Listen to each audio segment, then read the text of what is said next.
योजना अगले 5 सालों के लिए देखिए, अब मुजफ्फरपुर स्मार्ट के लिए? सिटी का कोई फंड नहीं है। अब जो भी काम करना है हम लोग स्व अरेंजमेंट करेंगे इसका। जो आपका फंडिंग है, आपका जो हमारे सोर्सेस है, हमारे फंडिंग कोई विधायक निधि के फंड से शहर का सर्वांगीण विकास थोड़ी हो सकता है। विधायक निधि के फंड से छोटे छोटे मोहल्ले का, गलियों का विकास होता है। शहर का विकास नहीं हो सकता है। 3 करोड़, जिस शहर को 300 करोड़ की आवश्यकता है, वहाँ 3 करोड़ से क्या होगा? तो इसके लिए हम लोग स्कीम लाएंगे, लगे हुए हैं हम लोग। आने वाले दिनों में आप देखेंगे शहर में पार्क भी बनेंगे, शहर का सौंदर्यीकरण भी होगा, तालाब वगैरह का भी सौंदर्यीकरण होगा, और इसके साथ ही शहर की सड़कें, स्ट्रीट लाइटें सब सुधरेगा। उसका रोड मैप कुछ बनाया है आपने? बिल्कुल बनाया है। उसका जो फंड है, कुछ बिहार सरकार का फंड आएगा, केंद्र में भी हमारी सरकार है, यहाँ के सांसद भी हमारे केंद्र में मंत्री हैं, उन्होंने के साथ मिलकर के हम लोगों ने एक योजना बनाई है कि ढंग से अर्बन डेवलपमेंट से फंड लाना है, NHAI से लग करके शहर को एक रिंग रोड देना है, जो एक और गंडक नदी और एक और हाईवे को पकड़ के उसका रिंग बनाया जाए, और उस रिंग रोड से शहर में 10 से 15 ड्रॉप रोड उतारा है। जिस दिन रिंग रोड का निर्माण हो जाएगा और ड्रॉप गेट रोड उतर जाएंगे, क्या होगा? आज क्या होता है, अखाड़ा घाट भी जाना है तो लोग अघोड़िया बाजार से इन करते हैं या गोमरसही से इन करते हैं। कल अगर शहर में रिंग रोड हो जाता है और वो रिंग रोड मैरिन ड्राइव में गिरता है, तो इतना इधर का तो ट्रैफिक कम हो जाएगा। तो ट्रैफिक के लोड को डिस्ट्रीब्यूट करना है, इस पर योजना चल रही है। रिवर फ्रंट को भी लेकर के, एक रिवर फ्रंट दादर से लेकर के चंदवारा तक एक रिवर भी फ्रंट बनाने की योजना है। इसकी भी योजना केंद्र सरकार में गई हुई है। मुजफ्फरपुर वासियों को बहुत जल्दी 2 पुल सौगात के रूप में मिलने वाले हैं। एक मार्च से पहले चंदवारा पटियासा पुल भी जनता को समर्पित हो जाएगा, उसका परिचालन प्रारंभ हो जाएगा। पुल तैयार है, अप्रोच रोड का भी काम बहुत तेजी से चल रहा है। मार्च से पहले उसको जनता को समर्पित करना है। साथ ही अखाड़ा घाट में पुल के पैरेलल में और पुल बनाया जा रहा है, वो भी 2 साल के अंदर में बन के तैयार हो जाएगा। तो आने वाले दिनों में शहर समस्या मुक्त होगा, शहर का सौंदर्यीकरण होगा, शहर का विकास होगा। मेरी तरफ से एक अंतिम सवाल है, आपके कुछ क्षेत्र में ग्रामीण इलाका भी आता है, ग्रामीण इलाका भी आपके कुछ क्षेत्र में आता है, उसके लिए कुछ हो, क्योंकि हो सकता है। देखिए, हमारे क्षेत्र में जो ग्रामीण इलाके आ रहे हैं उसका बहुत सा पोर्शन आगे आने वाले दिनों में नगर निगम में समाहित हो जाएगा। तो नगर निगम में समाहित होते ही ऐसे ही वैसे आज के डेट में भी हमारे विधानसभा के अंतर्गत आने वाले 4 पंचायत, भगवानपुर, मधुबनी, पताही और मझौली खेतर, चारों मुजफ्फरपुर शहर से कम नहीं है।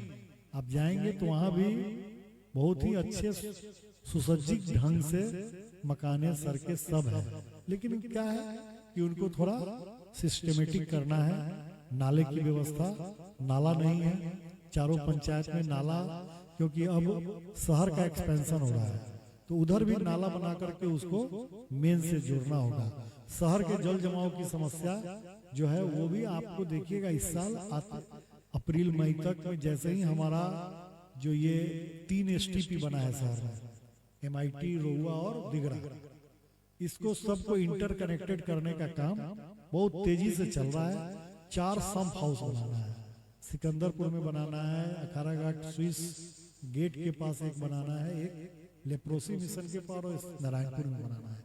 तो 4 ये जब सम्प बन जाएंगे, वहां पर एक कुआं बेल बनेगा 20 फीट गड्ढा, जिसमें शहर के सारे पानी को खींच करके और उसमें से फिर STP में भेजा जाएगा, और STP उस पानी को रिसाइकिल करके फिर नहर में देगी, नदी में, तालाब में डाल देगी।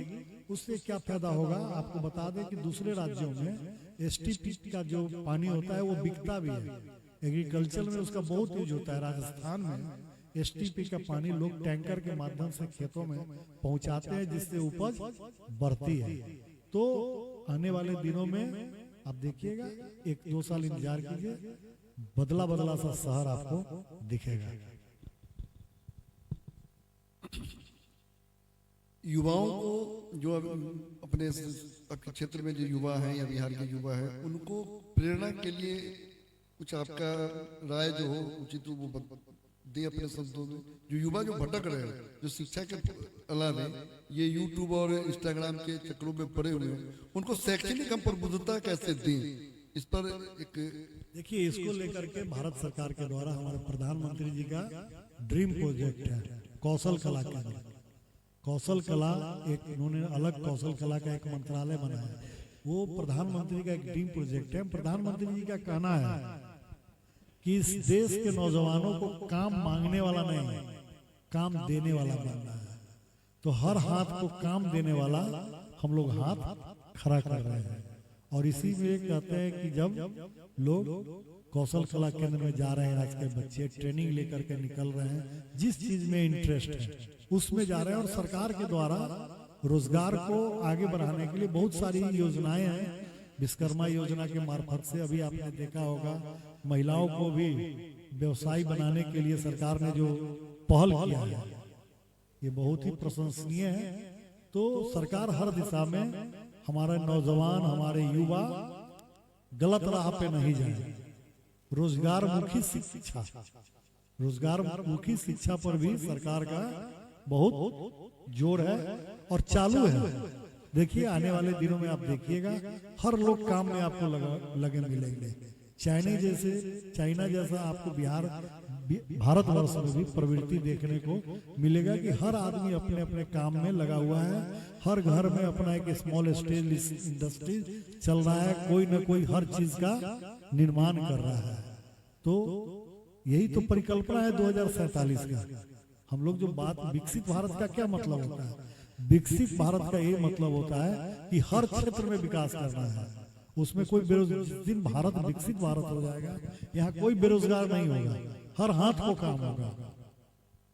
ये सरकार की योजना है। एक हमारे कवि संजय पंकज जी का सवाल है, आपसे लेंगे। माननीय विधायक जी, आपको आपकी शानदार जीत के लिए बहुत बहुत बधाई और आगे के लिए भी बहुत बहुत शुभकामनाएं। लेकिन आप लोग भी कहते हैं पूरे जोर शोर से कि बिहार की सांस्कृतिक राजधानी है मुजफ्फरपुर। अगर ये सांस्कृतिक राजधानी है तो हम लोग मानकर चलते हैं कि यहाँ जो कुछ रंगकर्मी हैं, साहित्यकार हैं, चित्रकार हैं, नृत्य से जुड़े हुए लोग हैं, विभिन्न कला और संस्कृति के माध्यमों से जुड़े हुए लोग हैं, वे लोग अपना संघर्ष करते हुए एक उपस्थिति देते रहते हैं। लेकिन हमारे भी नेतृत्व करता आप हैं, पूरे शहर के नेतृत्व करता है। तो हम लोगों को भी जायज मांग यह है, आप कला साहित्य संस्कृति के लिए किसी भवन, किसी प्रेक्षागृह, किसी बड़े प्लेटफॉर्म के बारे में भी कभी सोचते हैं या नहीं, या सोचेंगे। और दूसरी बात मैं इसी जगह बता दे सकता हूं कि अगर आप चाहें तो हम लोग खोज कर आपको देंगे कि एक गैरमजरुआ जमीन है, महिला शिल्प कला भवन के पास है, जो 2-2.5 बीघा का लगभग वह रकबा है। अगर उस जगह संस्कृति भवन या साहित्य भवन या कला भवन आपके प्रताप से, आपके सौजन्य से और आपकी पहल से अगर बन जाए तो मुजफ्फरपुर में एक साहित्यिक सांस्कृतिक समृद्ध परंपरा है। और इस परंपरा को अक्षुण्ण रखने के लिए आप अगर महती भूमिका का निर्वाह करते हैं तो मुझे लगता है कि यह बड़ा ऐतिहासिक और सांस्कृतिक काम होगा मुजफ्फरपुर के लिए। मैं उस दिशा में चाहता हूं कि आप क्या सोचते हैं और क्या करने की योजना रखते हैं। देखिए, बिहार सरकार कलाकारों के प्रति बिल्कुल चिंतित है। अभी आपने देखा होगा कलाकारों के लिए भी कुछ व्यवस्था की गई है और आगे आने वाले दिनों में बहुत जल्द कलाकार आयोग का भी गठन किया जाना है। साथ ही हमारे शहर में अभी अटल बिहारी वाजपेयी कला केंद्र करके एक भवन बन रहा है, जो MIT के कैंपस में उस भवन का निर्माण किया जा रहा है। पूर्व में भी आपको याद होगा, अपने आज जब अमरपाली ऑडिटोरियम था तो उसमें कलाकारों के लिए उस सभागार को फ्री किया गया था। आगे आने वाले दिनों में इस अमरपाली ऑडिटोरियम का भी नए सिरे से निर्माण प्रारंभ होने जा रहा है। उसमें भी कलाकारों के हित को ध्यान में रखा जाएगा। साथ ही आपने जो एक बात कही है कि महिला शिल्प कला भवन के बगल में जो एक गैर मजरूआ जमीन है, आपकी बातों को लेकर के हम आगे जाएंगे, उस दिशा में पहल करेंगे, ताकि अगर वो उसको निकाला जा सके तो उसको निकाल करके वहां पर कलाकारों के लिए कला संस्कृति भवन का निर्माण हो सके। और ऐसे भी कलाकारों के लिए अगर व्यक्तिगत स्तर पर बात कीजिएगा तो हम तो सदैव उनके साथ कदम से कदम मिला करके चलने का काम किए हैं। शायद ही कोई कलाकार मुजफ्फरपुर के ऐसे होंगे जिनको हमने सहयोग नहीं किया है। तो ये व्यक्तिगत है, लेकिन सरकारी स्तर पर, सार्वजनिक स्तर पर आगे जहां तक बन सकेगा हम करने का प्रयत्न करेंगे।